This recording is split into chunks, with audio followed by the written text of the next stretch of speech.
అక్కడి నుంచి ప్రభుత్వము సరే ఇది ఒక పోలీసు వాళ్ళు చూసుకుంటున్నారు కదా అని అనుకున్న దాన్ని ముఖ్యమంత్రి గారు ఫైల్ తెప్పించుకొని మొత్తం సమగ్రంగా విచారణ చేస్తే అప్పుడు తేలింది ఏంది అంటే ఇతను ప్రైమ్ అక్యూజ్డ్, మనం టీవీలో చూసింది వేరు, పోలీసుల దగ్గర ఉన్న ఇన్ఫర్మేషన్ వేరు అని చెప్పి అప్పుడు అతను క్లియర్గా ఒక స్టేట్మెంట్ చేశాడు. మీరందరూ చూసుంటారు, 11 నిమిషాల సుదీర్ఘమైన స్టేట్మెంట్. ఒక ముఖ్యమంత్రిగా, లీడర్ ఆఫ్ ద హౌస్ గా on record he has brought everything related to this facts of this case. అది ఎవరు?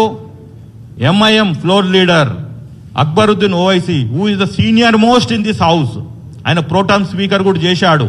కాబట్టి ఆ కేసు, ఆ క్వశ్చన్ అడిగితే being pertaining to Hyderabad only, ముఖ్యమంత్రి గారి దగ్గర సమాచారం ఉంది కాబట్టి ఒక సుదీర్ఘంగా 11 నిమిషాలు చేశారు. అక్కడి నుంచి స్టార్ట్ అయింది. ఏంటిది? ఒక కుట్ర. ఆ కుట్రనే ఇప్పుడు మీకు చెప్పబోతున్నాను, ప్లీజ్ వినండి. డీస్టెబిలైజేషన్ ఆఫ్ రేవంత్ సర్కార్. డీస్టెబిలైజేషన్ ఆఫ్ రేవంత్ సర్కార్ అంటే ఈ ప్రభుత్వాన్ని కూలదోయాలని ట్రై చేస్తున్నారు. ఇంకా ముఖ్యమంత్రి కూడా మనం కాపాడలేడు.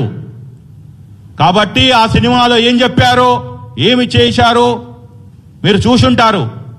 అదే ఇక్కడ రీల్లో జరిగిన స్టోరీని రియల్గా చేయాలని చూస్తున్నారు. ఇవాళ రేవంత్ గారి సర్కార్ని కూలదోసి వాళ్ళకు అనుకూలమైన ముఖ్యమంత్రిని పెట్టాలనే కుట్రతోటి గత 48 గంటలు ఈ హైదరాబాద్లో రాజకీయాలు నడుస్తున్నాయి, తెలంగాణలో రాజకీయాలు నడుస్తున్నాయి.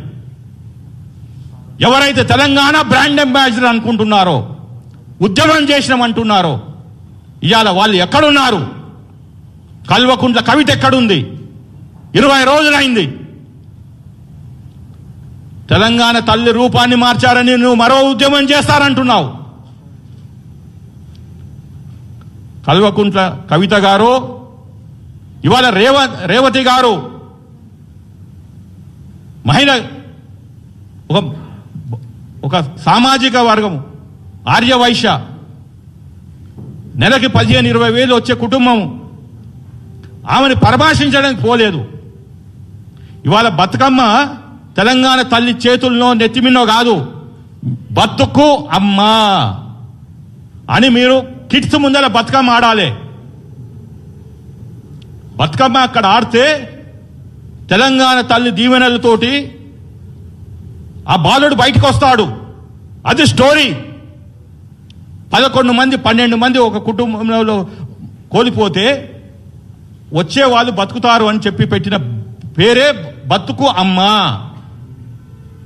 వీళ్ళకి మిడిమిడి జ్ఞానంతో ఈ కల్వకుంట్ల కవిత బతుకమ్మని ఒక ఫ్యాషన్గా తయారు చేసి పెట్టి 10 కోట్లు 10 సంవత్సరాలు అంటే 10 × 10 100 కోట్లు ఒక స్కామ్ చేసిండ్రు.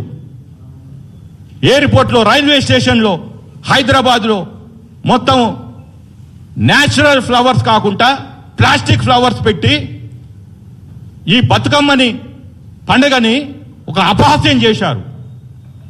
ఇవాళ ఆడవలసింది కిమ్స్ ముందల ఆ బాబుని రక్షించాలని. ఇది story. This is the real thing. బతుకు అమ్మా, ఆ బాలుని బతికించాలని. కానీ వీళ్ళకి, మనకి ఆ బాలుడి చావు బతుకులొద్దో, ఆ మహిళ గురించి వద్దో, రాజకీయాలు కావాలి.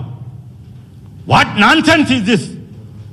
మీరు రాజకీయాలు చేశారు, 1000 మంది యువకుల్ని పొట్టన పెట్టుకున్నారు. తీరా చూస్తే మీ అయ్యకి గౌరవం ఇస్తారు. చావు దానికి చావు నోట్లోకి పోయి వచ్చిండట. అసలు చావుకు నోరుంటుందా? I'm asking as intellectual, a practicing advocate. చావుకు నోరుంటుందా? వాట్ నాన్ సెన్స్ వీళ్ళు మాట్లాడేది. అడిగేవాడు లేడని చెప్పి ఆ రోజు ఎవడు నాలాంటి వాడు మాట్లాడితే, ఇంకెవడు మాట్లాడితే నువ్వు ఆంధ్ర తొత్తువి, తెలంగాణ ద్రోవి అన్నారు. ఇవాళ మీరెవరు? మీరు ఆ కుటుంబాన్ని దగ్గరికి పోలేదు, కిమ్స్ దగ్గరికి పోలేదు. పైపెచ్చు ఆయనకు ఒక నేషనల్ అవార్డు వచ్చిందని చెప్పి కేటీఆర్ ట్వీట్ పెడతాడు. ఏమైనా బుద్ధి జ్ఞానం ఉన్నదా కేటీఆర్కి? కామన్ సెన్స్ ఉన్నాడు. తొక్కిసాట్లో ఒక మహిళ, తెలంగాణ మహిళ చనిపోయింది. ఆ మహిళ చనిపోతూ కూడా ఇలా పట్టేసింది, నేను చనిపోయినా పర్లేదు, నా కొడుకు బతకాలి అని చెప్పి ఆమె ప్రాణాలు పోయినా ఆ బాబు ఇవాళ చావు బతుకులో ఉండంటే ఆ బలమంతా తొక్కిన వాళ్ళందరూ ఈమెను తొక్కేసిండ్రు. ఇది జరిగింది అక్కడ. కాబట్టి నా దగ్గర టోటల్ ఫ్యాక్ట్స్ ఉన్నాయి. మేము కేసుని 3 వారాల నుంచి పర్సీవ్ చేస్తున్నా. ఇవాళ వీళ్ళు రాజకీయాలు తెలంగాణలో చేస్తామంటే కుదరదు. హరీష్ రావు చెప్తాడు ఏమని, మీరు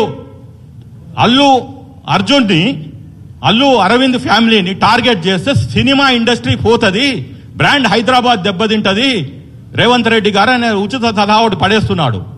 అరే బాబు, నువ్వు ఎవడివిరా భయ్? అదే కాంగ్రెస్ నిన్ను తీసుకుపోయి ఎమ్మెల్యేగా లేకుండా మంత్రి పదవిలో కూర్చోబెట్టింది. దాని తర్వాత మీరు రాజకీయాలు చేసిండ్రు. నువ్వు ఆ రోజు అగ్గిపెట్టె లేకుండానేమో కిరోసిన్ పోసుకొని అక్కడ మా బిడ్డ, నల్గొండ బిడ్డ, బీసీ బిడ్డ శ్రీకాంతాచార్యని నువ్వు పొట్టన పెట్టుకున్నావు. ఆ రోజు గుర్తు రాలేదా నీకు? ఈ అగ్గిపెట్టి డ్రామా ఆడినాడు.